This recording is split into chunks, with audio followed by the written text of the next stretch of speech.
This is News Today with WDW News Today. I'm Tom Corliss of WDWNT.com. Please like this video, subscribe, and hit the notifications bell to make sure you never miss the latest from the Disney theme parks all around the world. But here now the news for September 25th, 2024. The National Hurricane Center has issued a new update confirming that Tropical Storm Helene has strengthened into Hurricane Helene and is expected to hit Florida as a major Category 3 hurricane. Though the cone model has not changed since this morning's update from the NHC at 8 a.m., the 11 a.m. advisory has now labeled the storm as Hurricane Helene. It's currently a Category 1 with 80-mile-an-hour winds sustained. The storm is expected to strengthen to a Category 3 storm before it hits Florida, per the Orlando Sentinel. Orange County, where Walt Disney World Resort is located, is still under a tropical storm warning at the time of this show being recorded. Both resorts, Disney and Universal, issued their first statements on the storm yesterday. Both Walt Disney World and Universal Orlando are currently operating as normal, though monitoring for severe weather conditions. Storm surge and hurricane warnings have been issued for the Gulf Coast of Florida, with the current model showing the storm making landfall along the state's Big Bend. Per WESH 2, Hurricane Helene is currently located about 500 miles south-southwest of Tampa. The storm is expected to move across the eastern Gulf of Mexico today and tomorrow. That's Wednesday the 25th and Thursday, September 26th, and reach the Gulf Coast of Florida late Thursday. Walt Disney World has confirmed that Disney's Typhoon Lagoon water park will be closed tomorrow, Thursday, September 26th, because of the weather. They expect to be open on September 27th. Some other updates that have happened even since I just put this script together is, number one, Mickey's Not So Scary Halloween Party for Thursday, September 26th has been canceled. But since they don't expect things to be that bad, Magic Kingdom operating hours were altered. So typically with the party, the Magic Kingdom would close at 6 p.m. It's now going to close at 8 p.m. So I think they expect a pretty normal operating day, probably sans entertainment. But they could have run the party. Obviously, with rain, you can't run any of the party entertainment, which is a majority of the reason why people go to said event. So it's just easier for them to cancel it and refund people at this point, most likely. The other change is several outdoor tours that Walt Disney World offers have been canceled. For the latest, you really want to go to WDWNT.com because by the time this is edited and published, there are probably 8 more updates to operations for Walt Disney World Thursday and beyond. So keep that in mind. The website and our social media accounts are the best way to keep in the loop. It seems Walt Disney World will be open. It doesn't seem like we're expecting this to hit, Central Florida that bad. But, it's a hurricane. Things can change. For those of you who are in the path of the storm, I hope you stay safe, and I hope you weather the storm very well. Disney has announced a new tour addition to the fan favorite Behind the Seeds in the Land Pavilion at EPCOT. This holiday season, guests have been invited to join a behind-the-scenes nighttime tour of the glimmering greenhouses. Guests will be able to enjoy living with the land decorated for the holiday season during this after-dark tour. It's $45 per guest, and it will be offered November 29th through December 30th, subject to availability. You can purchase your tickets starting on September 30th. The Behind the Seeds Glimmering Greenhouses tour is offered at 6 p.m. and 7 p.m. The Behind the Seeds tour is still available during the day. During this 1-hour tour, guests will be able to learn about crops that bring festive flavors to many of our holiday traditions, enjoy brilliant light displays, and explore hydroponic greenhouses and discover sustainable growing techniques used to bring the glimmering greenhouses to life. If you're interested in booking, it's suggested you book your tour ahead of time online or in the My Disney Experience app. Walk-ins are subject to availability. Disney has released the full list of food and beverages that will be available for Disney Jollywood Nights at Disney's Hollywood Studios for 2024. Some new items this year include the Agent P Croissant, which is waffle croissant dipped in caramel chocolate and topped with mint cream, a chocolate hat, and M&M's chocolate candies. Holiday Mickey Hot Cocoa is a house-made hot cocoa topped with whipped cream, caramel chocolate brownie Mickey ears, and holiday sprinkles. It's non-alcoholic. Peppermint Schnapps Sipping Chocolate is Tito's handmade vodka and peppermint schnapps. That is absolutely alcoholic. Samosas, some new plant-based options we're going to talk about real quick. Potato and pea stuffed samosas with curried chickpeas, herb crema, and tomato pomegranate chutney. The theory is these will be the same as the ones from EPCOT, so may not really be a new item, but it's new to this event. Also new is the cauliflower taco. chili pepper lime dusted fried cauliflower on top of a corn tortilla with diced onions, cilantro, and chipotle cashew crema. They did have a different vegan taco last year. They've just replaced that one with the cauliflower this year. And then my personal favorite item, the Taco Bout, a holiday cookie.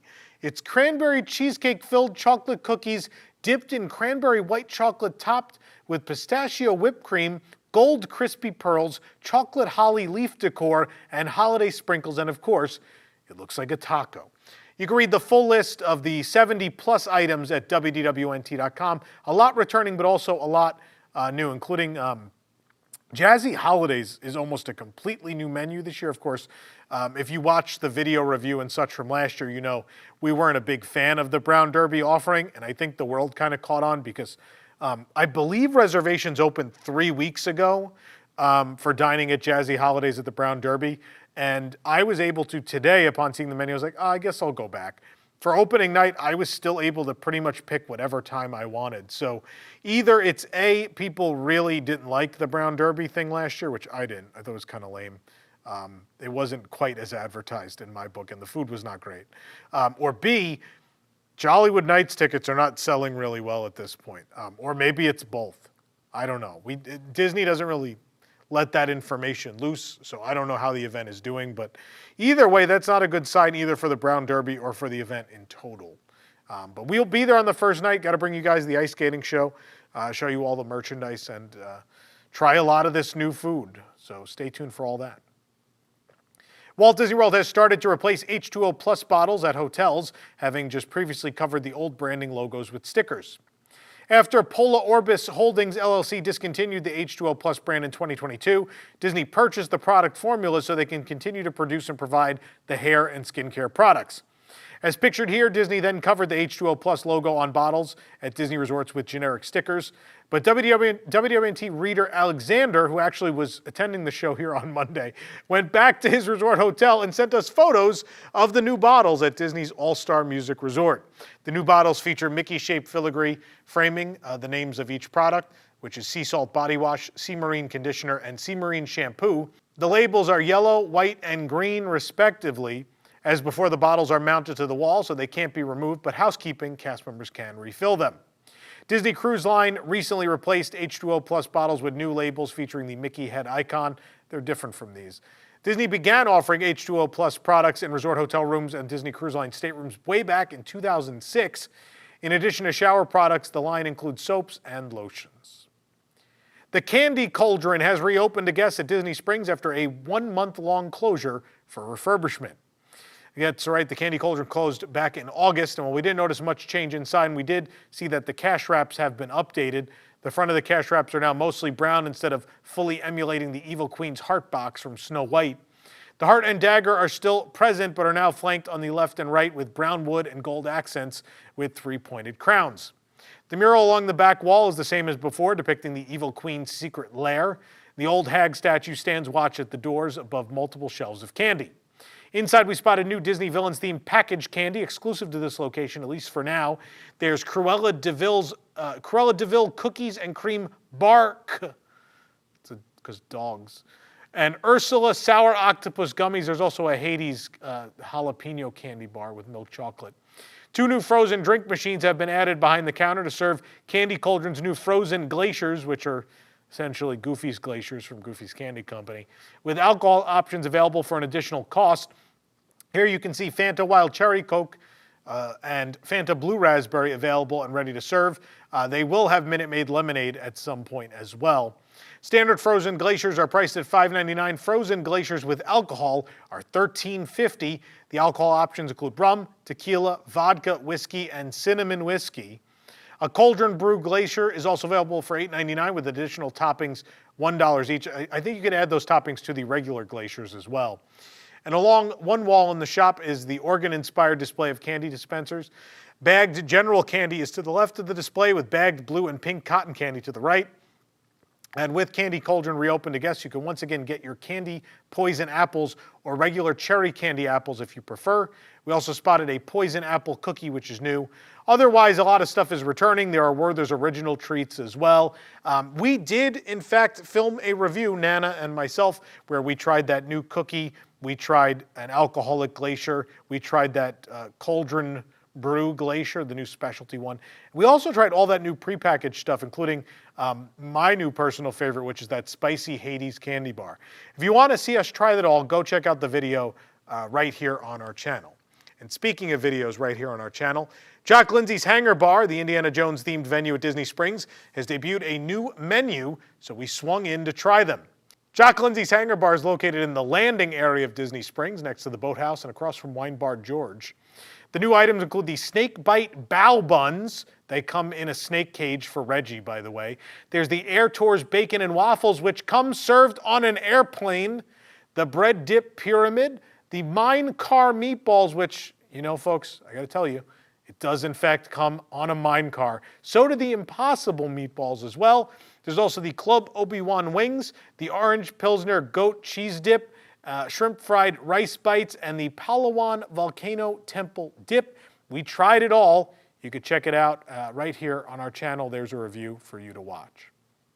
Harry Styles' beauty and lifestyle brand, Pleasing, is set to open a pop-up shop at Disney Springs to promote the new Fantasia-themed collaboration. The 30-piece collection inspired by Fantasia will be available starting September 28th at 2 pop-up experiences, one at Disney Springs, the other one in Houston, Texas. A curated assortment of products from the collection will be available at select Disney stores around the world as well. The collection, are there Disney stores left? I don't know. I know there's some outlet ones left, but I don't know where else you can go to a Disney store. I know Tokyo, obviously. Japan has them. The collection will eventually be released online at Pleasing and the Disney Store on Friday, October 4th. The pop-up at Disney Springs will be open to guests from 10 a.m. to 11 p.m. An location for the pop-up was not yet listed, but we'll let you know this weekend where that exactly is at Disney Springs. The brand made its debut in November of 2021. Styles, of course, is a musician and actor, formerly of the boy band One Direction. He has since released 3 solo albums, most recently Harry's House, and has starred in films like Dunkirk and Don't Worry, Darling. I'm not telling you to watch those movies because one of those is considerably better than the other, and I'll let you decide which one I'm talking about. Walt Disney World and Disneyland Resort have doubled the period that their Disability Access Service, or DAS passes, are valid. According to DAS pages on both the Walt Disney World and Disneyland websites, Disability Access Service is now valid for 240 days, or the length of the guest's ticket, whichever is shorter. When Disney updated DAS earlier this year, they extended the validity from 60 to 120 days. However, those who already have DAS will not be grandfathered in to the new validity period length and will need to reapply to get the full 240 days. The update also made the service exclusive to guests who, due to a developmental disability like autism or similar disorder, are unable to wait in a conventional queue for an extended period of time, and limited the number of guests that can enter a line with a DAS pass.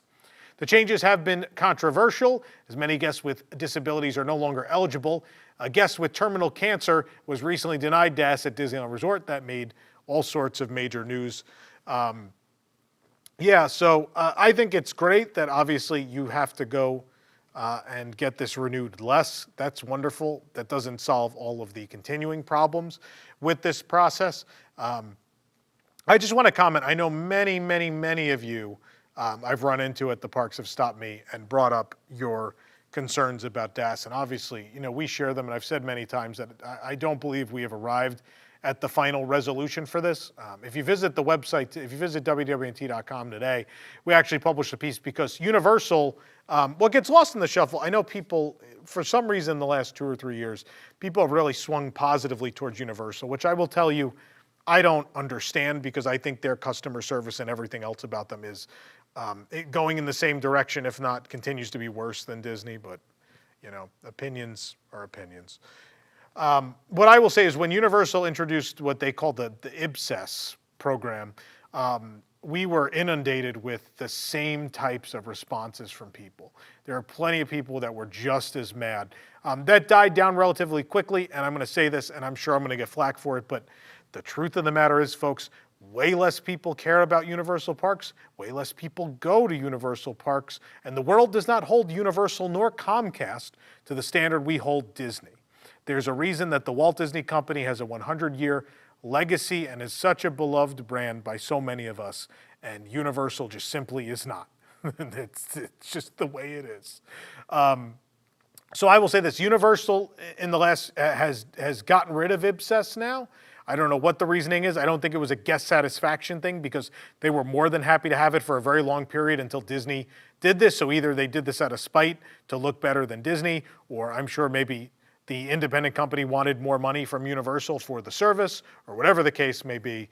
Either way, they've now done away with that, which kind of puts Disney in an interesting spot, because the question is now, is Disney going to continue to hold their ground, or will Disney make a move back to DAS as it once existed?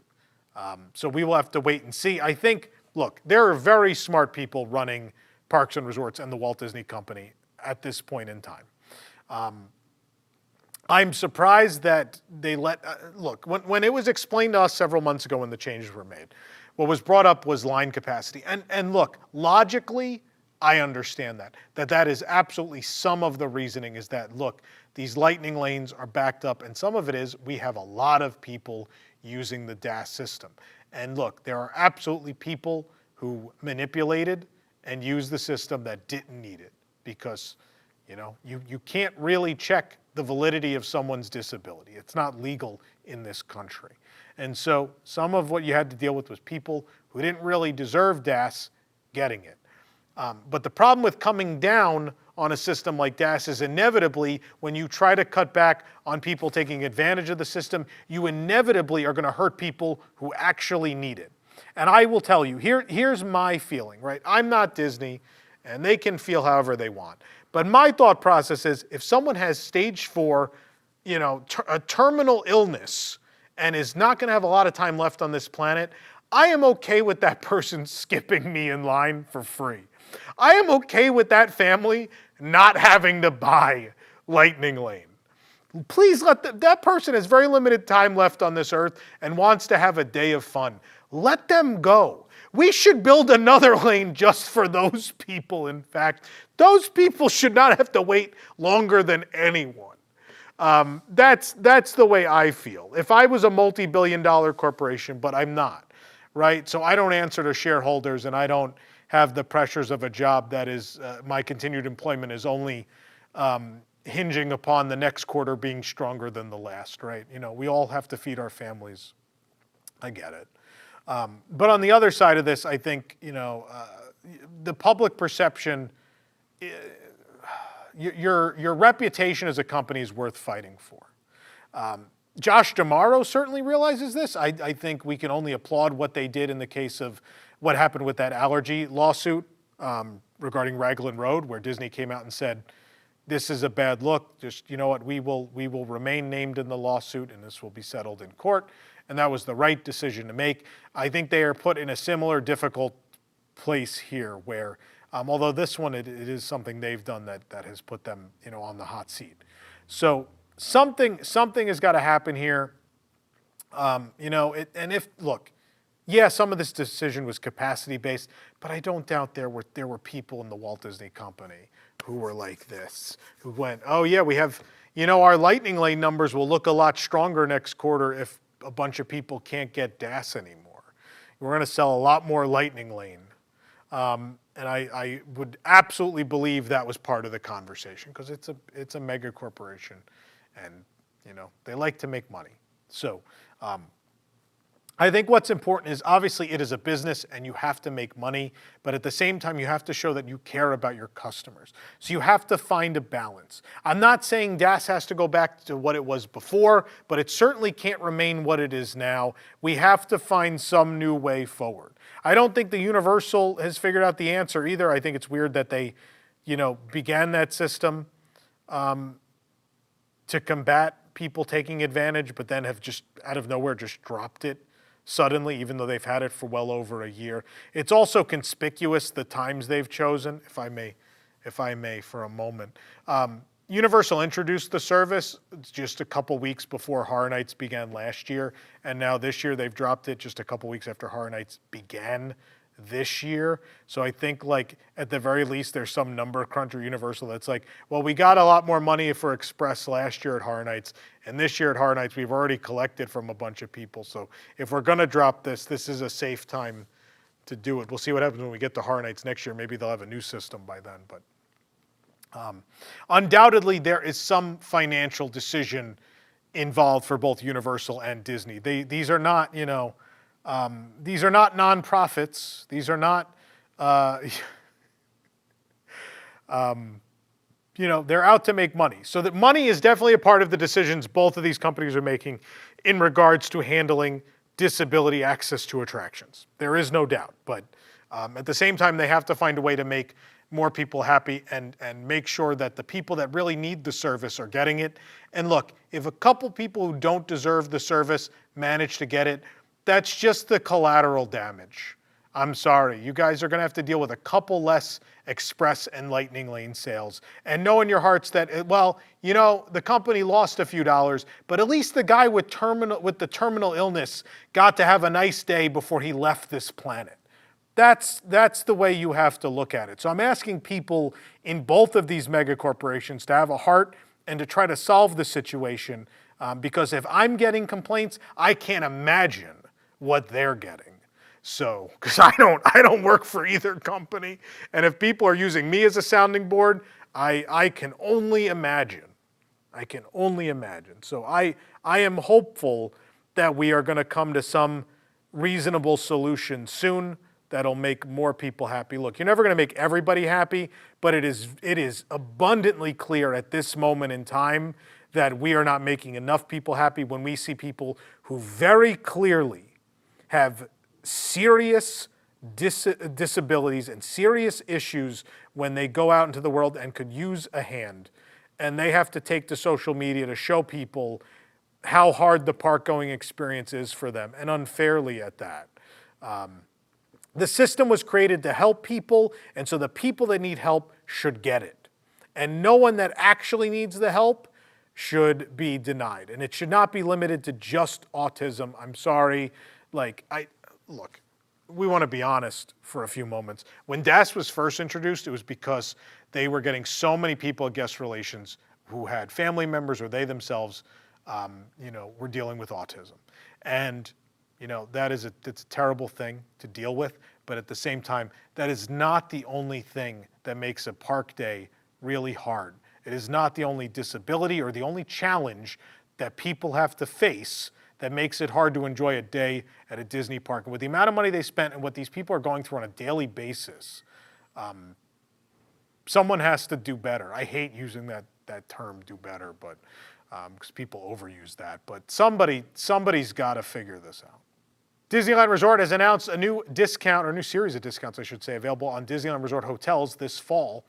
Guests can save up to 15% on select standard or premium rooms at the following hotels, being the Grand Californian Hotel and Spa, the Disneyland Hotel, and the villas at the Disneyland Hotel. The offer is valid for stays on Sunday to Thursday nights from October 20th to December 19th. Guests can book now through December 9th.